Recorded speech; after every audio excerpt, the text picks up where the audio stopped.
rag badan waxay u haystaan jacaylka marka la shukaansanayo gabadha in lagu soo xirogeliyo. waxaad arkaysaa marka ay shukaansanayaan hadallo waxay daldalaan abbaayo macan, waan ku jeclahay abbaayo, nafteeda ayaad la mid tahay. laakiin marka la guursado xaaska waa lagala xishoonayaa hadalka noocaas ah. waxaa laga yaabaa ninka marka uu naagta guursado oo guurka kasoo wareegato bil iyo wixii la mid ah, ninkii ayaad arkaysaa naaga kale shabinaya oo hadallo macan kula hadlaya. marka gurigiisa uu soo galo wuxuu noqonayaa nin xanaaq badan, ma arki karo waxyaalo gurigiisa. talow maxaa isbedelay oo arrinkan keenay? taas maxaa la dhihi karaa? ninkan jacaylka waxba kama yaqaano miya? runtii jacaylka dhabta ah wuxuu imaanayaa marka la isguursado oo ninka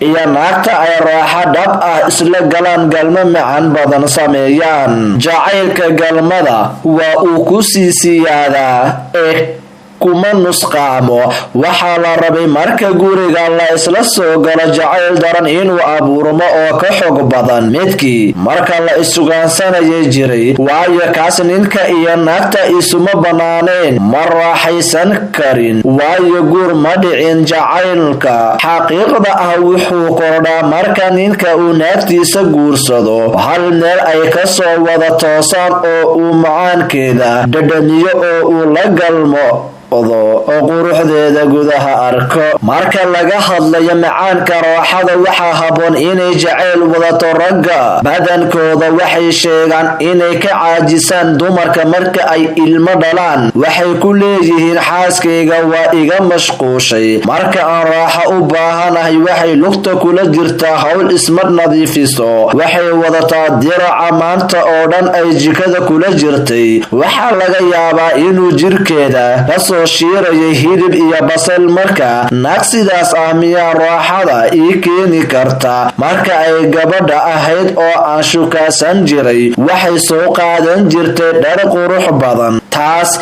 ayay igu soo jiidan jirtay. hadalkan ay ragga qaar sheegayaan waxbaa ka jira. dumarka waxaa lagaga baahan yahay inay si fiican ugu dadaalaan nadaafada iyo raaxada mar walba.